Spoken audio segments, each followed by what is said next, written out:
Doctor Khalilur Rahman Tarique রহমানকে নিয়ে যে বক্তব্য দিয়েছেন তা ফ্যাসিবাদী হাসিনার আমলের পুনরাবৃত্তি মন্তব্য করে ডক্টর খলিলুর রহমানকে জাতীয় নিরাপত্তা উপদেষ্টার পদ থেকে পদত্যাগ করার দাবি জানিয়েছেন বিএনপির সিনিয়র যুগ্ম মহাসচিব রিজভী আহমেদ। সকালে নয়াপল্টনে ব্রিফিংয়ে তিনি এ দাবি জানান।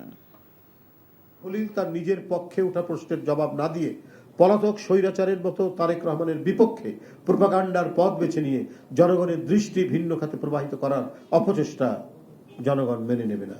আবার বক্তব্য স্পষ্ট, রাষ্ট্র নিয়ে পরীক্ষা নিরীক্ষা করার সুযোগ নেই।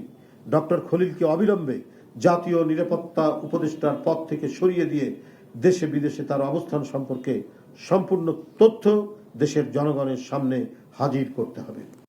এই ঈদে জামা জুতো অ্যাক্সেসরিজের ডিসকাউন্ট